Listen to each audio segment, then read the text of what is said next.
Yang di belakang terbaca tak?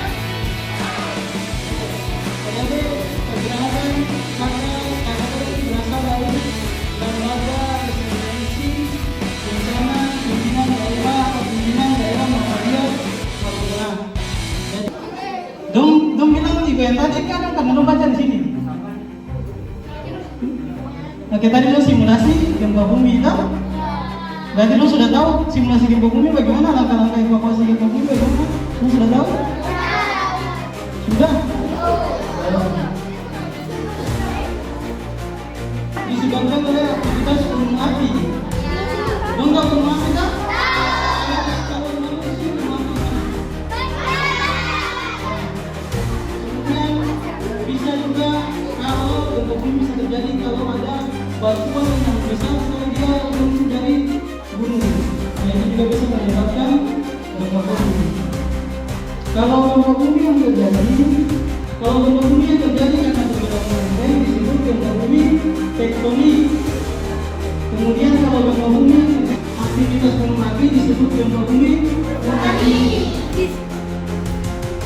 Kemudian tektonik dan vulkanik lagi disebut gempa bumi erupsi. Nah, nonton di sini.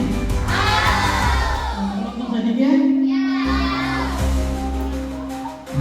Yang terus bergerak secara perlahan yang disebut dengan lempeng tektonik.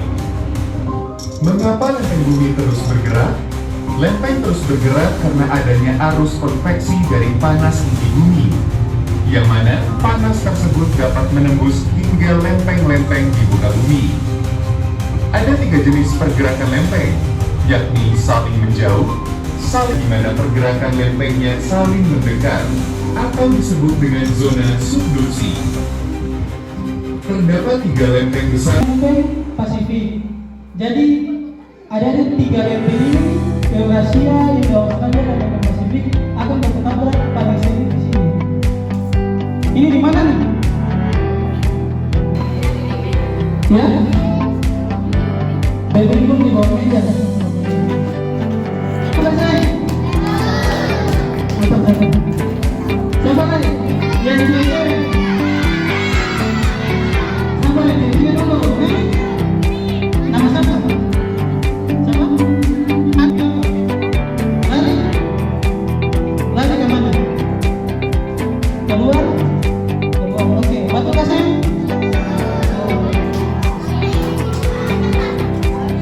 Kalau misalnya dia pakai juga begitu.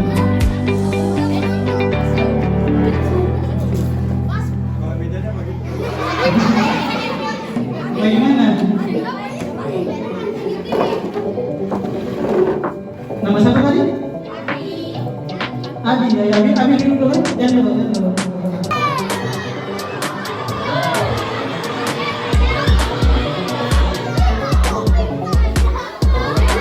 Sudah.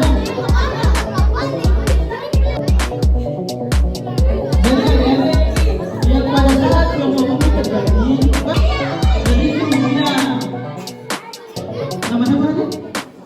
Aku bilang berlindung. Kenapa berlindung? Kalau katong setengah, otomatis katong harus berpikir, katong mesti bikin apa setelah rasa gempa. Berarti yang katong lakukan adalah berlindung.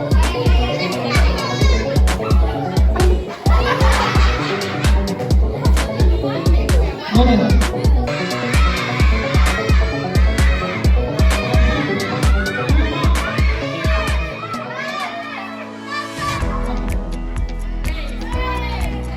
Karena kamu pakai tas. Barang ada apa? Ada buku. Jadi pakai itu. Lalu Kinan juga saya bawa tas. Kinan saya bawa buku yang tebal. Kinan mau melindungi kepala pakai apa? Ya? Lari.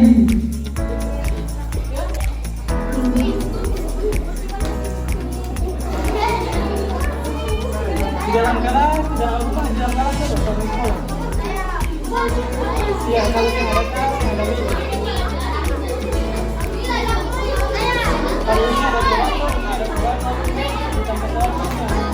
dan kalau misalkan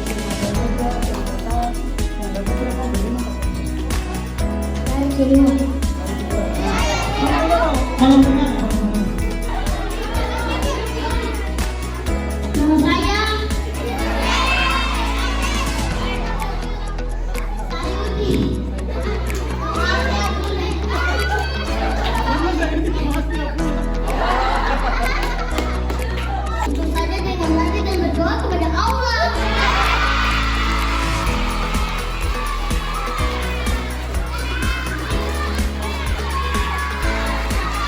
Gitu. Nah, adik-adik, sama ini. Dijelek dulu sama di kepala kita. Itu adalah langkah yang paling lama untuk dilakukan pada saat terjadi gempa bumi. Kalau hidup siaga begini, coba semua ini. Ini namanya hidup siaga. Supaya apa? Supaya kalau bencana gempa kuat, atau jatuh. Nah, lalu kemudian kalau misalkan ada plafon yang mau jatuh ke bawah, atau kemudian orang bisa satu langkah berpindah. Oh, kalau misalkan dulu masalah kan otomatis mesti tangan dulu baru pindah. Oke? Tadi sampai bilang kemarin banyak tuh salah tuh. Ya. Jadi saya boleh langsung lari. Kenapa langsung lari? Kenapa saya boleh langsung lari? Nanti kan baku tabrak yang pertama. Tadi ada baku tabrak di pintu nggak sih? Itu karena aku rasa gempa langsung lari.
Pertama apa? Pertama, jangan panik. Lanjut.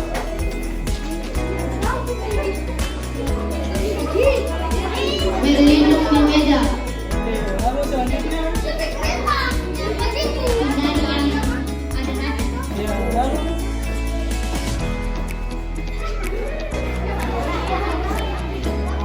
Lalu lindungi kepala. Ya. Lalu pada saat gempa sudah reda. Kita lari di luar. Lari. Ayo, saat gempa sudah reda. Belum benar. Belum pas.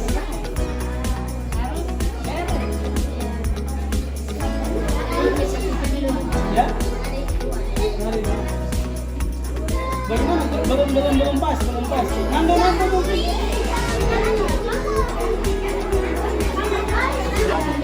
Ya? Ya, Andri dan keluar. Oke, tepuk tangan dong.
tidak semua anak-anak, insya Allah sih bro sih, tapi biasanya tidak semua anak-anak mampu menyelamatkan diri karena dengan pintu yang sempit usaha penyelamatkan itu kemudian ada yang ditolong.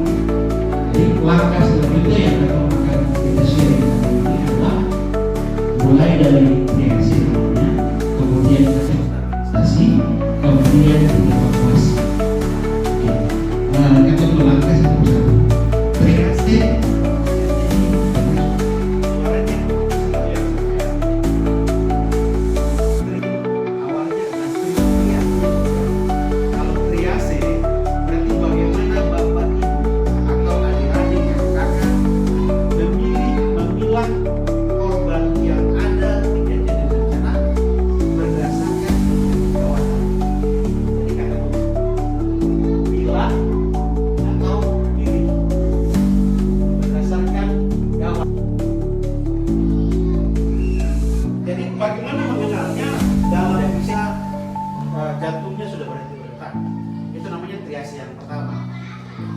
Kemudian ada pasien yang atau korban yang bilang apa?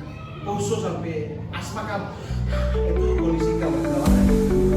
Ada yang cuman karena kaca pizza, kemudian baku tubuh kayak tadi, kemudian density itu namanya kategori.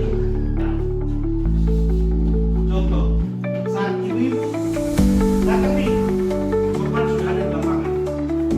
Ibu-ibu atau bapak-bapak atau kakak-kakak memanggil, misalnya adik-adik, siapa yang bisa dengar kita suara? Kalau bisa dengar kita suara, bisa bergerak, tolong bersuara kemari, tolong dengar suara tetap dengar. Bisa keluar ke WTC, yang keluar itu kan pasti cuma lecet-lecet. Kemudian yang bisa berjalan, yang hanya dalam orang yang tidak baik. Tadi bilang kondisi orang itu keperluan ketumbuhan solo. Mengapa? Karena bisa saja kejadian itu akan berulang. Misalnya, kata tolong ya, ini ada orang masih bisa bernafsu. Kadang-kadang kita bingung dia kebuka. Kata lupa bahwa ada yang harus diselamatkan ulang. Kenapa? Ada bencana ulang. Beda kalau kita dapat di jalan, foto tak balik, maka merah ya kita harus tangan karena sih ada. Tapi kalau dalam kondisi bencana, yang kalau polisi itu arahkan nanti sampai di sebelah akan setelah yang hijau baru kasih pindah, kemudian kita tangani. Yang kedua adalah memasuk ke lokasi yang tadi berdiri di pintu. Saya belum masuk ke lokasi,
masuk sampai ke sini.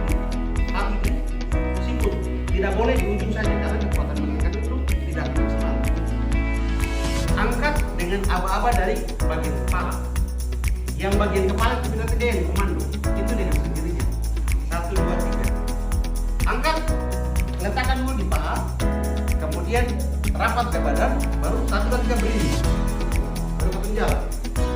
Itu untuk evakuasi pada saat kuning. Yang ketiga, napas pun sama. Saat dia sesak napas, maka satu membantu evakuasi langsung. Saya bisa kata kondisi yang ada alat bantu napas di posisi. Yang ketiga dia sudah berhenti nafas. Yang bisa bergerak sih, atau tiba-tiba ramu begini, tiba-tiba dia keras. Maka yang kita lakukan adalah DRS CAB.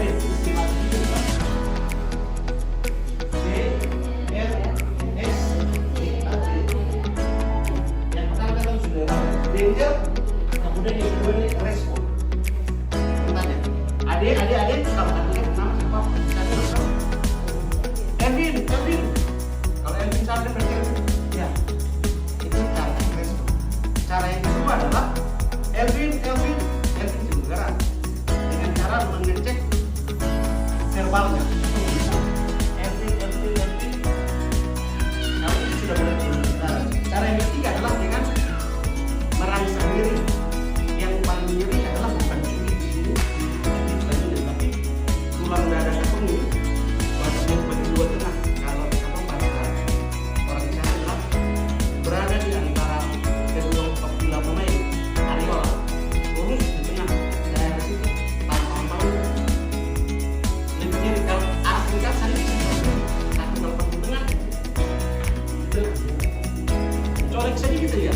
Daripada kita sih sebabnya bukan kalau itu langsung kalau dia masih sadar berarti lagi dia ada respon. Tapi kalau dia tidak ada maka dia tetap yang ketiga berarti respon sudah mati. Kalau sudah tidak ada respon kayak begitu maka yang dilakukan selanjutnya adalah S namanya SOT. SOT itu kalau dia yang dinamakan sebentar tolong hubungi tim 109 atau puskesmas segera supaya dilatih dong alat jantung. Setelah itu baru ketemu lanjut ke jadi bilang resusitasi dan paru itu selalu berada di kantong punya paha tengah, berada sejajar dengan bahu. Kemudian posisinya jarak antara bahu dengan lutut ini minimal 5 jari. Mengapa 5 jari? Kalau yang minimalis posisinya akan posisinya itu tidak apa-apa, tapi kalau yang maksimal yang korong maklum ini ketong deka-deka ketong ini habis ketong tolong nanti pasien selamat tapi yang selamat. Jadi minimal setelah artikel bilang itu minimal adalah 5 jari. Kemudian menentukannya adalah yang paling gampang kalau pada anak-anak atau orang dewasa ibu jari tengah ini diletakkan pas di daerah langsung taruh di areola. Puding daerah taruh di tengah puding letakkan telapak tangan ini pas di daerah, makanya ini disuruh dibuka tadi kan ini sensor berkepet ini saja boleh ini adalah areola kita letakkan ini baru langsung lurus ini pas di tengah tulang dada. Dan semua orang halayak umum bukan ketua kesehatan yang bisa melakukan BHD atau bantuan hidup dasar itu harus dikuasai oleh semua guru, terutama di bagian pekerjaan umum yang membutuhkan orang lain, sopir, kemudian jadi semua harus kuasai. Letakkan di sini, kemudian posisinya adalah setelah letakkan tangan jadi non dominan itu sebelah bawah. Dominan sebelah atas, kanan sebagai tekanan. Iya. Kemudian posisi begini harus setelah itu langsung lurus. Nanti dia posisinya lurus kayak begini. Kalau dia tekan nanti tulang paha. Ini dia harus posisinya begini. Jadi hanya dari letakkan langsung posisi tulangnya. Posisi sulutnya perhatikan ini harus lurus. Mengapa lurus? Kan kalau jantung itu dia besaran jantung ada seperti barier yang bisa udara keluar. Atau letakkan di sini.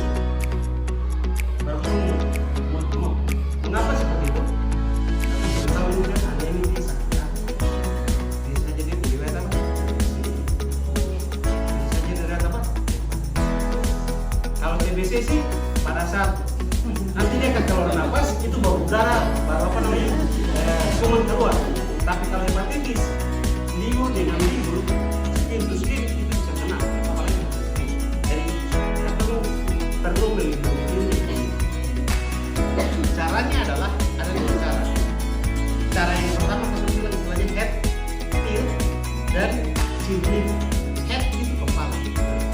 tilt itu kalau tekan.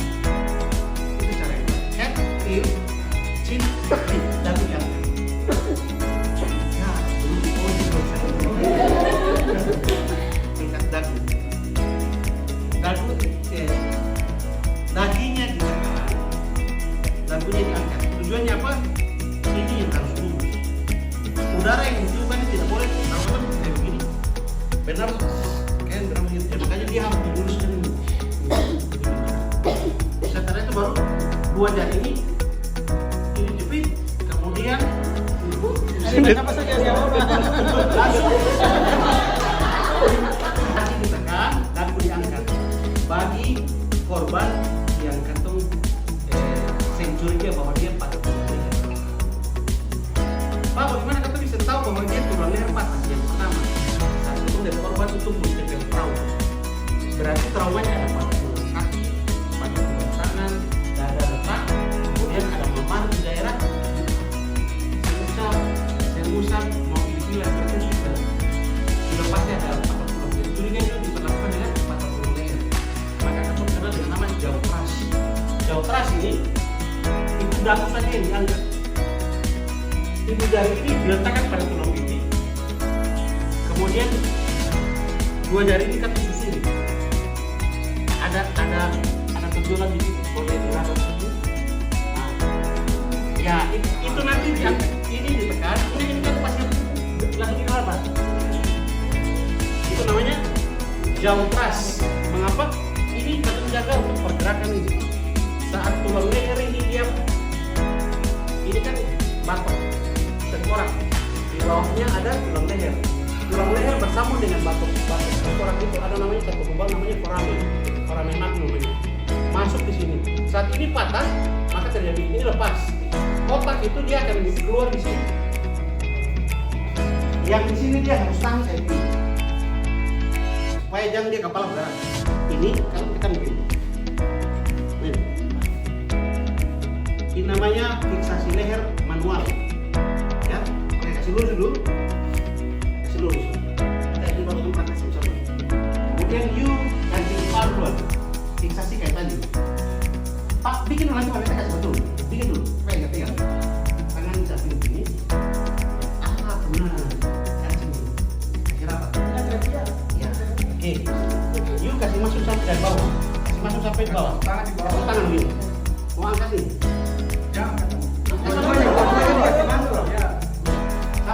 Jarak ini, nah gitu. Jadi ke bahu, sampai di perut, kasih masuk sampai di sini. Posisi yang kayak tadi, ini. Lalu tadi, jadi satu di bawah. Menyentuh tanah, menyentuh lantai. Nah, gitu. Masuk sampai di sini. Sampai di sini. Terus. Kasih miring dia terus juga berat yang terus. Sampai terus. Boleh. Ini barang yang perempuan, masalahnya. Jangan yang kursi sampai di sini. Masuk lagi. Yuk, nah dari sini. Jangan jauh.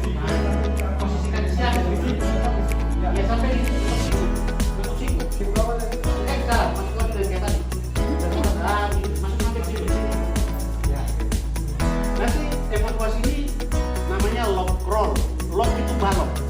Kan jenis balok itu dia belok-belok ini. Tapi dia angkat lurus pindah. Hitungan ketiga dan keempat. Hitungan ketiga angkat taruh yang depan. 1, 2.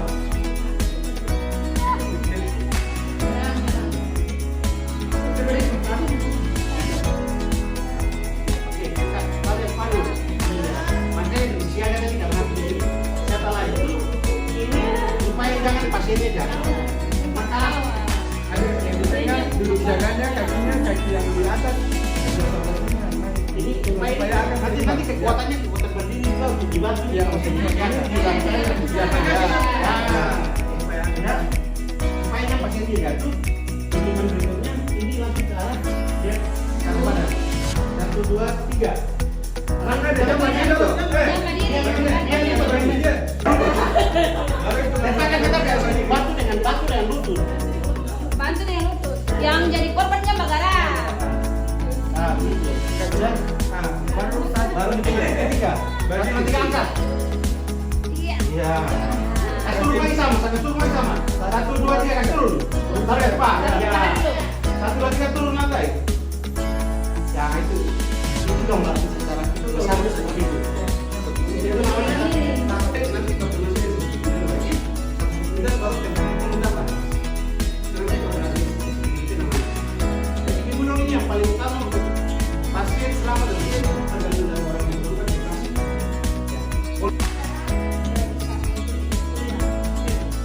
Saya langsung bicara, saya kan dengar, beta dengar ibu. Ya, jadi kita dalam begitu. Ya, bagus. Ya.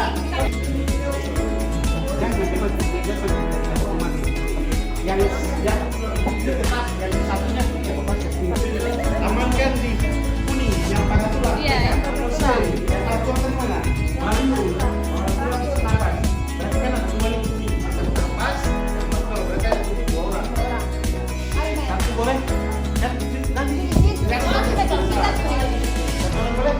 Adik boleh. Ya. Adik nanti sini. Ya. Siap. Berarti sekarang yang pada tulang boleh silakan bajunya. Aman apa yang ini? Pasien. Ini belum aman nih. Pasien. Oke. Setelah pasien, kemudian dilakukan apa? Meraba, di check up dari kepala.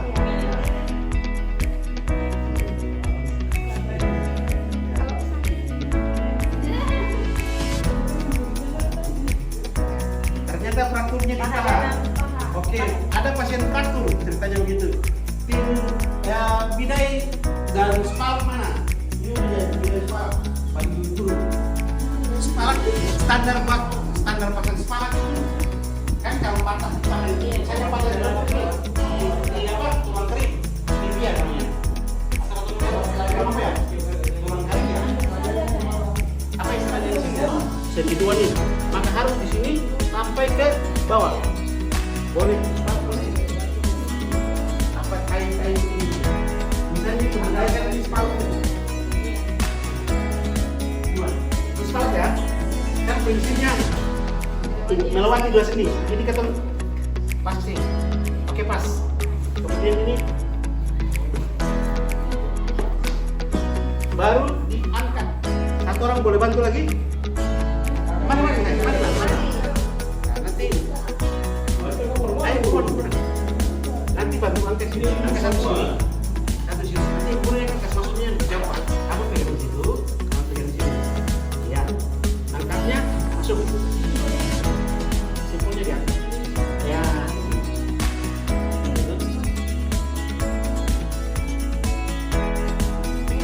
Jangan terlalu tarik. Ada namanya sindrom kompartemen. Sindrom kompartemen itu saluran sudah buka, atau paksa tutup. Sementara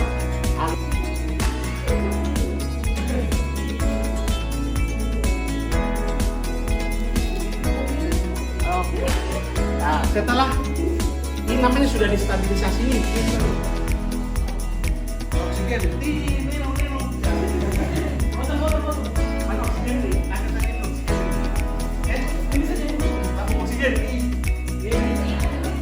kan sudah ada ibu kita fungsinya adalah membantu memberikan oksigen. Ada rumusnya menggunakan oksigen yang tadi 4 sampai 6 atau memberikan liternya. Ibu kita pasang masker, ada sungkup yang ibu guru pernah di rumah sakit ya, yang dikasih di mulut itu namanya sungkup. Nanti fungsi dari ibu kita adalah memberikan sungkup kepada pasien, baru beda yang menyetel ini. Coba.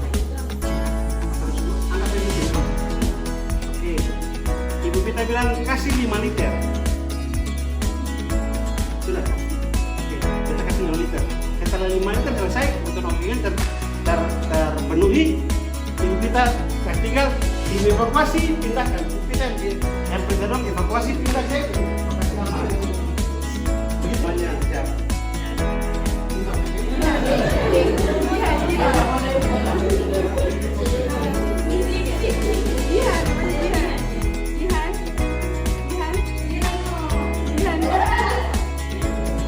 Lihat tidak ada suara, tidak ada respon. Lanjut. Oke. Berbaliknya, kuat saja. Kuat. Pokoknya begini, maaf. Ya, ke kiri.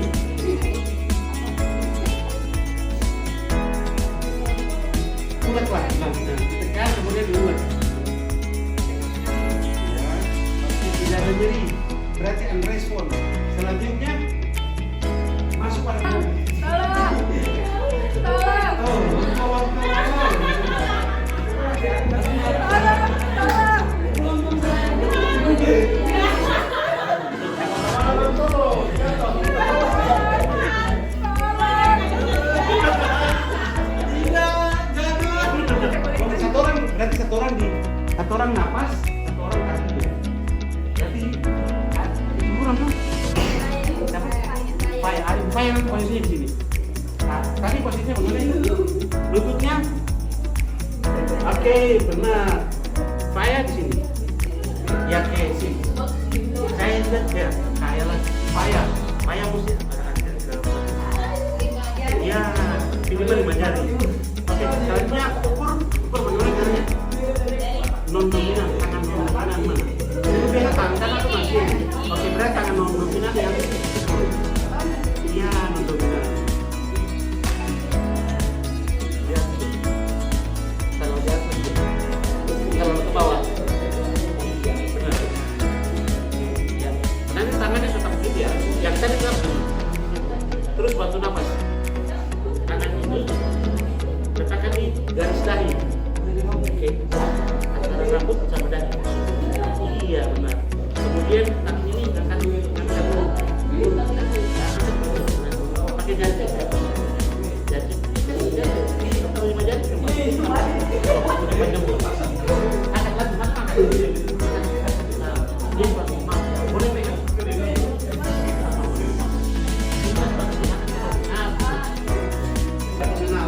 Kreasi adalah bagaimana adik-adik, ibu, kakak, menjadi pasien berdasarkan tingkat kegawatan. Kalau dia yang kena pasien jantung, maka dia masuk daerah. Ditolong administrasi atau tidak.